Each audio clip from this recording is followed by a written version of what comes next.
ನನ್ನ ಹೆಸರು ರಮ್ಯಾ. ನಾನು ನನ್ನ ತಂದೆ ತಾಯಿಗೆ ಒಬ್ಬಳೇ ಮಗಳಾಗಿದ್ದೆ ಹಾಗೂ ನನಗೆ ಒಬ್ಬ ಮುದ್ದಿನ ತಮ್ಮನಿದ್ದಾನೆ. ನಾನು ಕೂಡ ಪದವಿಯನ್ನು ಮಾಡಿದ್ದೇನೆ. ನನ್ನ ಮದುವೆಯಾಗಿ ಕೇವಲ 1 ವರ್ಷವಾಗಿತ್ತು. ಮದುವೆ ಮಾಡಿಕೊಂಡು ಅತ್ತೆ ಮನೆಗೆ ಹೋದಾಗ ಎಲ್ಲರನ್ನು ನೋಡಿ ನನಗೆ ಅನಿಸಿದ್ದು ನಮ್ಮ ಅತ್ತೆಯ ಮನೆಯವರು ಎಲ್ಲರೂ ಒಳ್ಳೆಯವರು ಎಂದು. ಮನೆಯಲ್ಲಿ ಅತ್ತೆ ಮಾವ ಹಾಗೂ ನನ್ನ 2 ಭಾವಂದಿರು ಹಾಗೂ ಒಬ್ಬಳು ನಾದನಿ ಇದ್ದಳು. ಮಗಳಿಗೆ ಮದುವೆಯಾಗಿ 2 ಹೆಣ್ಣು ಮಕ್ಕಳಿದ್ದಾರೆ. ನಾನು ಎಲ್ಲರಿಗಿಂತ ಚಿಕ್ಕ ಸೊಸೆಯಾಗಿದ್ದೆ. ದೊಡ್ಡ ಸೊಸೆಯ ಹೆಸರು ಶೋಭಾ. ನನ್ನ ಅತ್ತೆ ಮಾವನಿಗೆ ಮನೆಯಲ್ಲಿ ಎಲ್ಲರೂ ಒಳ್ಳೆಯವರೇ, ಆದರೆ ನಾನು ಮಾತ್ರ ಅವರ ಕಣ್ಣಿಗೆ ಕೆಟ್ಟವಳಾಗಿದ್ದೆ. ಏಕೆಂದರೆ ನಾನು ಇದ್ದಿದ್ದನ್ನು ಇದ್ದಾಗೆ ಮಾತನಾಡುತ್ತಿದ್ದೆ. ನನ್ನ ಜೊತೆ ಏನಾದರೂ ತಪ್ಪು ನಡೆದಾಗ ಆಗಿದಾಗಲೇ ಅದನ್ನು ನಾನು ಧೈರ್ಯದಿಂದ ಹೇಳ್ತಾ ಇದ್ದೆ. ಹಾಗಾಗಿ ನನ್ನನ್ನು ನೋಡಿದರೆ ಮನೆಯಲ್ಲಿ ಯಾರಿಗೂ ಆಗ್ತಾ ಇರಲಿಲ್ಲ. ದೊಡ್ಡ ಸೊಸೆ ಅಂದರೆ ಎಲ್ಲರಿಗೂ ತುಂಬ ಇಷ್ಟ. ಆದರೆ ಅವ್ರನ್ನ ನೋಡಿದರೆ ಪಾಪ ಅನಿಸ್ತಿತ್ತು. ನಾನು ಅವರನ್ನು ನನ್ನ ಪ್ರೀತಿಯ ಅಕ್ಕ ಅಂತಾನೆ ಕರಿತಿದ್ದೆ. ಮನೆಯಲ್ಲಿ ಯಾರು ಎಷ್ಟೇ ಕಷ್ಟ ಕೊಟ್ಟರೂ ಮನೆಯ ದೊಡ್ಡ ಸೊಸೆ ಮಾತ್ರ ಎಲ್ಲವನ್ನೂ ಸಹಿಸಿಕೊಂಡು ಕಣ್ಣೀರು ಹಾಕ್ತಾ ಹೋಗ್ತಿದ್ರು. ಯಾರ ಮುಂದೇನೂ ನಿಂತು ಮಾತನಾಡುವಷ್ಟು ಧೈರ್ಯ ಅವರಿಗೆ ಇರಲಿಲ್ಲ. ಹಾಗಾಗಿ ಅವರನ್ನು ಮನೆಯಲ್ಲಿ ಎಲ್ಲರೂ ಇಷ್ಟಪಡುತ್ತಿದ್ದರು. ನನ್ನ ಮದುವೆಯಾಗಿ ಕೇವಲ 1 ವರ್ಷವಾಗಿತ್ತು. ಆದರೆ ಈ 1 ವರ್ಷಗಳಲ್ಲಿ ನಾನು ನೋಡಿದ ಹಾಗೆ ದೊಡ್ಡ ಸೊಸೆ ಕಣ್ಣೀರು ಹಾಕದೆ ಇರೋ ದಿನಾನೇ ಇರಲಿಲ್ಲ.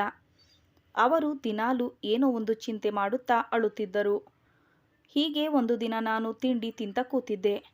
ನಮ್ಮತ್ತೆ ಮನೆಯಲ್ಲಿ ಎಲ್ಲರೂ ತಿಂದ ಮೇಲೇನೆ ಮನೆಯ ಸೊಸೆಯಂದಿರು ತಿನ್ನಬೇಕಾಗಿತ್ತು.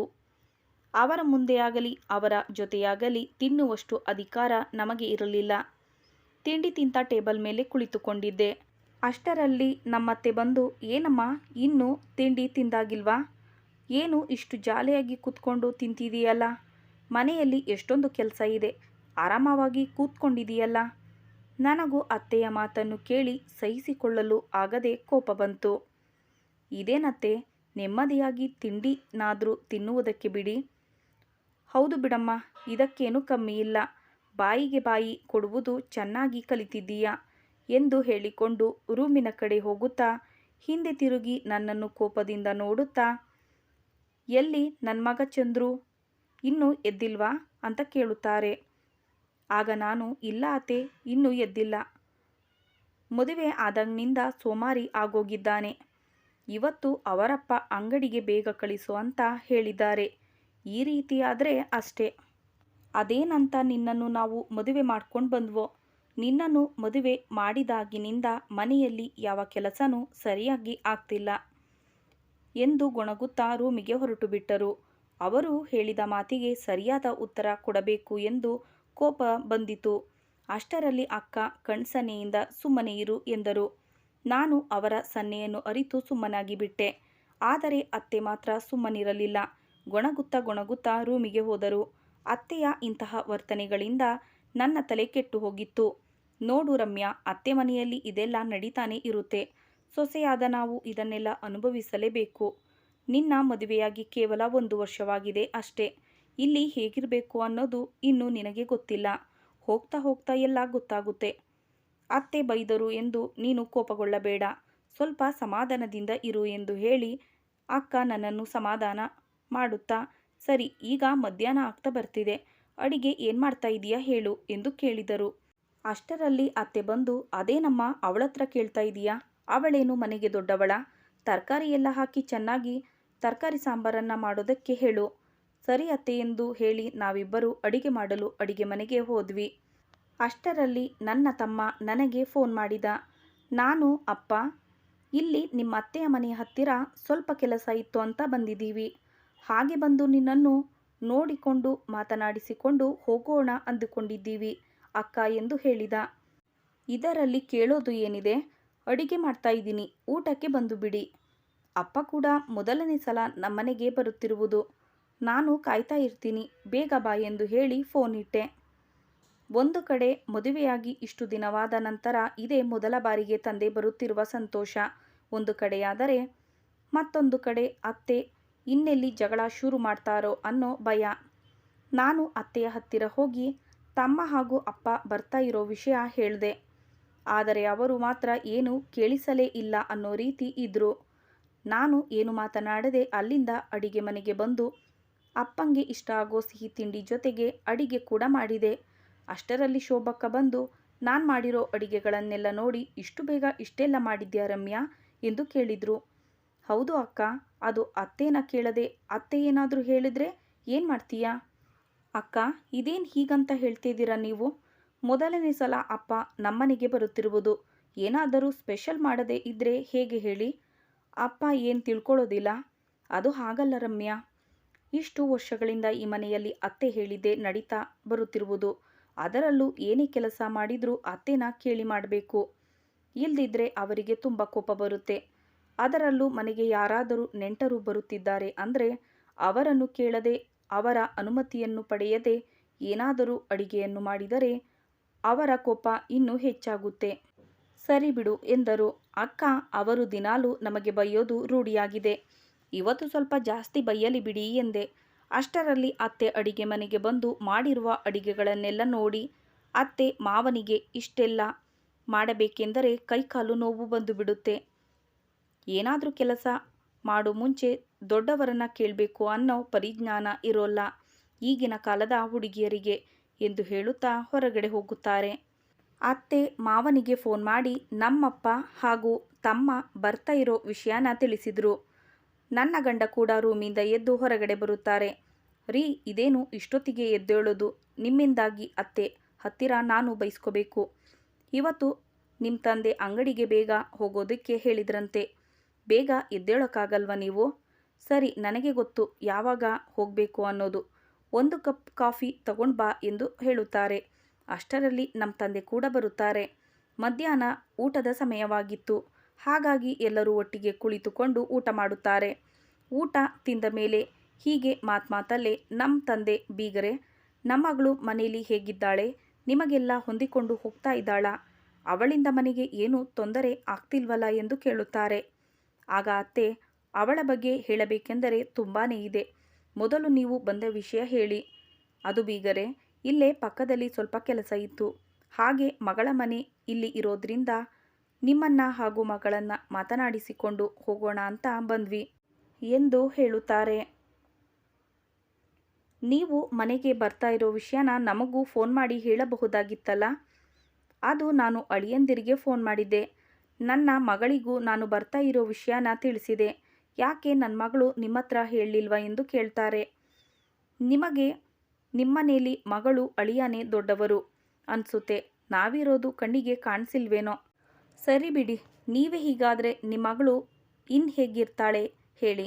ಇದೇನು ಬೀಗ್ರೆ ಹೀಗೆ ಮಾತಾಡ್ತಾ ಇದ್ದೀರಾ? ನನ್ನ ಮಗಳು ಅಂಥ ಕೆಲಸ ಏನು ಮಾಡಿದ್ದಾಳೆ?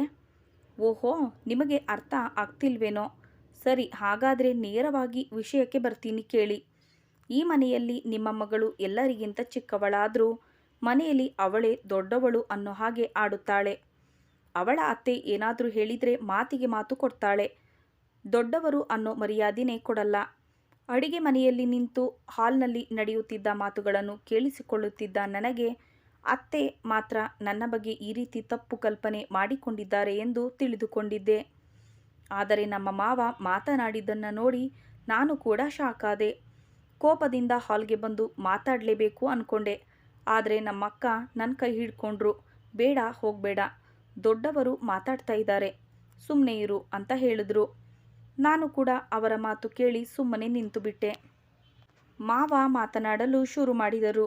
ಜೊತೆಗೆ ಅತ್ತೆಯೂ ಕೂಡ ಮಾತು ನಿಲ್ಲಿಸಲಿಲ್ಲ.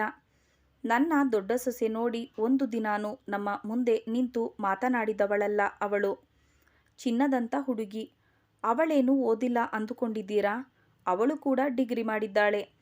ಒಳ್ಳೆ ಶ್ರೀಮಂತರ ಮನೆ ಹುಡುಗಿ. ಆದರೆ ಅವಳಲ್ಲಿರೋ ಶಿಸ್ತು ನಿಮ್ಮ ಮಗಳಲ್ಲಿಲ್ಲ. ಇನ್ನು ನಿಮ್ಮ ಮಗಳಿಗೆ ಮದುವೆ ಮಾಡಿಕೊಂಡು ಬಂದಾಗಿನಿಂದಲೂ ನನ್ನ ಮಗ ಸೋಮಾರಿಯಾಗಿದ್ದಾನೆ. ಯಾವಾಗ ನೋಡಿದ್ರೂ ಹೆಂಡತಿ ಅಂತ ಹೇಳಿ ಮನೇಲಿ ಇರ್ತಾನೆ. ಅವಳು ಕೂಡ ಗಂಡನಿಗೆ ಬುದ್ಧಿ ಹೇಳೋದಿಲ್ಲ.